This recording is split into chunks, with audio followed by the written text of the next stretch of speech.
1780. The American Revolution is dead, in the South at least. Charleston has fallen. 5,000 Continental soldiers are in British prison camps. The worst American surrender of the entire war. At Camden, a British bayonet charge scattered 2,000 militia in 4 minutes. 4. Men threw their muskets and ran so fast, some left their shoes in the mud. General Horatio Gates, the hero of Saratoga, the man Congress appointed to save the South, galloped 80 miles in 3 days.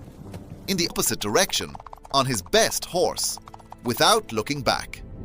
This is, arguably, the fastest general-level retreat in the history of Western civilization. Cornwallis owns the Carolinas. Banastre Tarleton, the cavalry commander the colonists called Bloody Ban, cut out surrendering soldiers at Waxhaws and earned a reputation that made grown men desert rather than face his dragoons. The revolution is not dying. It is dead. Somebody just forgot to bury it. Spoiler. Within 9 months, this same dead revolution will force 8,000 British soldiers to march into captivity to the tune of "The World Turned Upside Down." And it starts with a man who has 500 whip scars on his back. He has not forgotten. He was counting. 3 battles, 9 months. Cowpens, Guilford, Yorktown. From a corpse on the table to the birth of a nation. Washington sends Nathanael Greene south to take command of what remains. Greene finds roughly 1,400 starving, poorly equipped soldiers scattered across the Carolina backcountry. This is not an army. This is a group of men who have not yet been told the war is over. Greene makes a decision that most commanders would call insane. He splits his already tiny force in 2. He sends roughly 600 men west under Brigadier General Daniel Morgan. The idea is to threaten the British from 2 directions simultaneously, forcing Cornwallis to split his own army.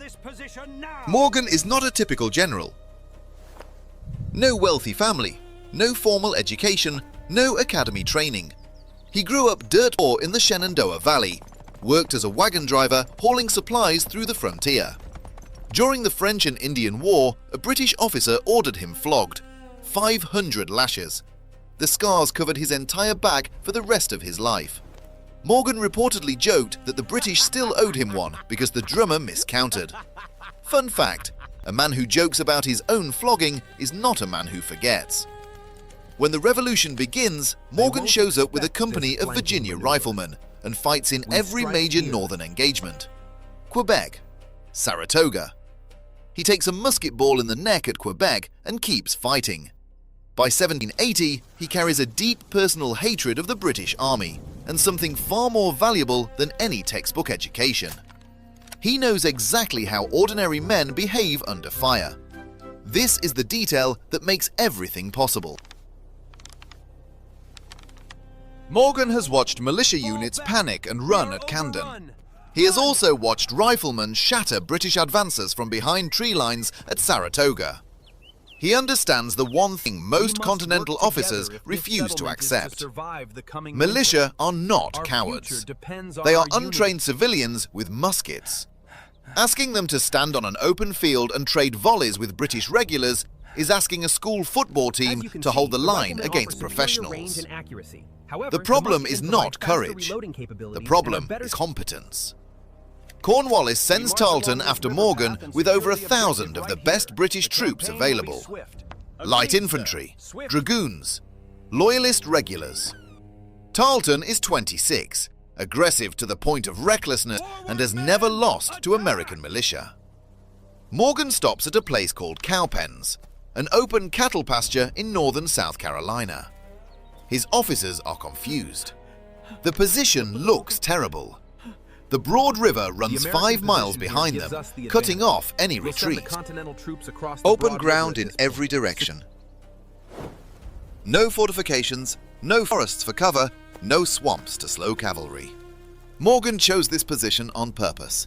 He does not want his militia to have an escape route. He knows if they can run, they will run. River at their backs, fight or drown. The night before the battle, Morgan walks from campfire to campfire, personally explaining the plan to every unit. He sits with groups of shivering militia, tells them jokes, shares stories about fighting the British at Saratoga, and calmly lays out exactly what he expects from every man. He tells the militia they will not have to face a bayonet charge. He tells them they will fire 2 shots and leave with honor. 2 good volleys, boys, then you can pull back. He arranges his forces in 3 deliberate lines, each roughly 150 yards behind the last. First line, 150 select riflemen. Their job, shoot officers. Aim for epaulets, then fall back. Second line, 300 militia under Andrew Pickens. 2 aimed volleys at 50 yards, then turn left, walk behind the third line and reform in the rear. That is it. 2 shots and leave. Third line, 450 Continental Regulars and hardened Virginia militia under Lieutenant Colonel John Eager Howard. The wall that nothing gets through. And hidden behind a low rise, invisible to any approaching force, Lieutenant Colonel William Washington's 80 Continental Dragoons. The hammer nobody sees until it is too late. Dawn, January 17th. Tarleton has force-marched his men since 2 in the morning through frozen creeks and mud. His troops are exhausted, hungry, sleep-deprived. His scouts report Morgan's forces deployed on open ground with a river behind them. Tarleton sees exactly what Morgan wants him to see. A trapped, outnumbered American force with nowhere to run. He orders an immediate attack. No rest, no reconnaissance, no reserve. The British advance across the frozen pasture. The riflemen open fire from long range. Officers begin falling from horses. The riflemen reload, fire again, then pull back to the second line, exactly as planned. The British reach the militia line. Drums beat the advance. Redcoats raise bayonets and charge with a yell. At 50 yards, Pickens gives the order. 300 muskets explode into the British ranks at close range. The volley is devastating. Entire sections of the British line collapse. Before the smoke clears, the militia reload and fire a second volley into the staggering formation. Then they turn and walk left. Around the back of the Continental line, some of them trot. Some glance back at the screaming redcoats, but they move together, following the route Morgan walked with them the night before. The British see the militia turning away and read it as a rout. The Americans are running. Again. Camden all over again. Officers scream the order to pursue. Discipline collapses. The orderly British advance becomes a full-speed charge uphill. Every man racing to finish off what they believe is a broken, demoralized enemy. The most annoying part? This is exactly what Morgan designed. Every step the British take forward pulls them deeper into the kill zone they do not even know exists. They reach the crest and run directly into Howard's Continental line. Fresh troops, rested, standing shoulder to shoulder in disciplined formation with loaded, leveled muskets. Howard waits. 40 yards. 30 yards. Point blank, fire. The volley hits the disorganized British charge like a wall. Men fall in dozens. Before they can recover, Howard orders a bayonet charge directly into the shattered British front. The Americans trained by von Steuben at Valley Forge are now using those same bayonets in combat. At this exact moment, William Washington's cavalry thunders over the rise and slams into the British flank. 80 dragoons at full gallop, sabres drawn, hitting an exposed formation already reeling from the front. And then the militia. Pickens has led his men behind the Continental line, exactly as planned. They appear on the opposite side of the field, reformed, reloaded, and advancing. The British are hit from 3 sides simultaneously: front, flank, rear. The British army breaks. Not lowly, completely. Soldiers throw down muskets and raise hands. Officers try to rally pockets of resistance but are overwhelmed in minutes. Tarleton attempts a cavalry countercharge with his small reserve. Washington's horsemen meet him head-on. The 2 officers clash personally on horseback. Tarleton breaks free and escapes at full speed with a handful of riders. The battle lasts 1 hour.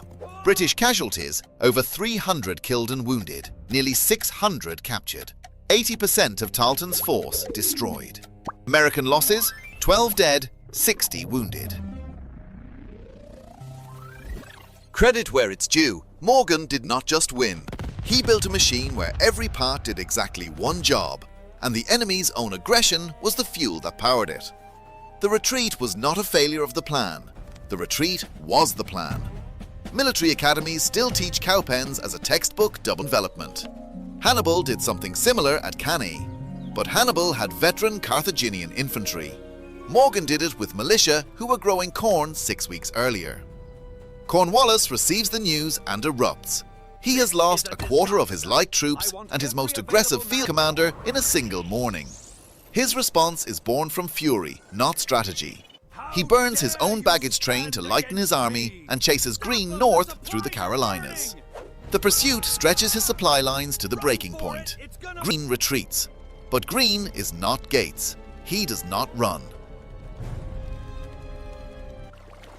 He leads Cornwallis on a deliberate chase across 200 miles of Carolina backcountry, crossing rivers, burning bridges behind him, bleeding the British army with every mile. Cornwallis chases without a baggage train, without reliable supply lines, through freezing rain and hostile territory. His men eat whatever they can find.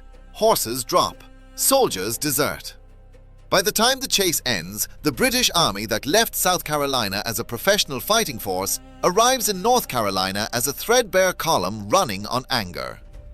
Then, in March, Greene turns and fights at Guilford Courthouse in North Carolina. Greene has roughly 4,000 men. Cornwallis has roughly 1,900. On paper, Greene has the advantage. In reality, most of Greene's force is militia, and he knows exactly what that means. He has studied Cowpens. He deploys using Morgan's 3-line system.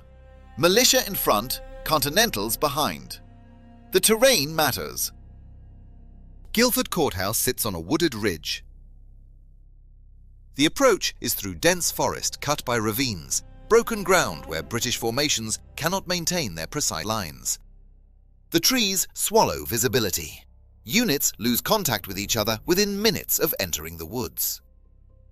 The British attack uphill through the forest. The first militia line, North Carolina troops, fires one volley and melts into the trees. Some fire twice. Some do not fire at all. Morgan's system asked for 2 volleys. Greene gets roughly 1. But even one volley at close range through the trees drops men from the British front ranks. The British push through to the second line, Virginia militia. These men fight harder. They hold for several volleys before giving ground. The fighting in the woods is close, confused, and brutal. Men fire at shapes between the trees. Officers shout orders nobody can hear. The neat British formations that won at Camden disintegrate into clusters of redcoats stumbling through underbrush. The Continentals on the third line are waiting on the cleared ground near the courthouse. 1st Maryland, 2nd Maryland, Virginia regulars. When the British emerge from the forest, exhausted and disordered, the Continentals open fire. The fighting here is the most savage of the entire southern campaign. Bayonets on both sides. The 1st Maryland trades volleys at 30 yards, then charges. The British Guards countercharge. Men fight hand-to-hand among the stumps and fence rails. Then Cornwallis makes a decision that tells you everything about how desperate he is. He orders his artillery to fire grape shot into the melee, into the fight where his own guards are tangled with the Americans. Canister shot tears through both armies indiscriminately. His own officers stare in disbelief. He is killing his own men to stop the American advance. It works. The grape shot breaks the momentum. Greene, seeing the carnage and knowing he cannot afford to lose his Continental Corps, orders a retreat. His army withdraws in good order, intact, still capable of fighting. The British take the field. Greene withdraws. Technically, Cornwallis wins. Spoiler, this victory kills him. British losses at Guilford, over 500 killed and wounded, merely a quarter of his fighting force. Charles James Fox tells the British Parliament, another such victory would destroy the British Army. Cornwallis has won a battle. He has lost the campaign. His army is shattered, exhausted, and 1,000 miles from reinforcement. He cannot hold the Carolinas. He marches north to Virginia, looking for supplies, safety, and a port where the Royal Navy can reach him. He finds a small tobacco port on the Chesapeake Bay called Yorktown. He digs in and waits for the Navy. The Navy does not come. The French do. Admiral de Grasse sails a French fleet of 28 warships into the Chesapeake Bay and defeats a British relief fleet at the Battle of the Virginia Capes on September 5th. The Royal Navy retreats to New York. Cornwallis is now cut off from the sea. On land, Washington and Rochambeau have marched 17,000 French and American troops from New York to Virginia in one of the largest troop movements of the entire war. They arrive outside Yorktown in late September. Cornwallis has roughly 8,000 men inside a fortified perimeter. He is surrounded, land on 3 sides, French fleet behind. The siege follows the European textbook. Parallel trenches dug closer and closer to the British lines. Artillery bombardment day and night. French and American guns pound the British positions until the earthworks crumble. On the night of October 14th, 2 assault teams storm the last 2 British redoubts simultaneously. One team is French. One is American, led by Alexander Hamilton, who has waited the entire war for this moment. The redoubts fall. The siege ring closes. Cornwallis attempts a desperate escape across the York River by boat. A storm drives his boats back. There is nowhere left to go. October 17, 1781. A British drummer appears on the parapet, beating for a parley. The guns fall silent. 2 days later, 8,000 British soldiers march out of Yorktown with colours cased and muskets reversed. The band plays "The World Turned Upside Down." Cornwallis does not appear. He sends a subordinate. He claims to be ill. History has a terrible sense of humour. The revolution that was dead in the summer of 1780 is alive and victorious by the autumn of 1781. 3 battles did it. Cowpens broke the myth that British regulars were unbeatable. Guilford bled Cornwallis until he could not fight. Yorktown trapped him until he could not escape. 9 months from corpse to country. And at the centre of all of it, a frontiersman with 500 scars who asked his militia for 2 volleys, a Quaker general who lost a battle to win a war, and a commander-in-chief who marched 500 miles to finish what a 22-year-old surveyor accidentally started in a rocky glen 27 years earlier.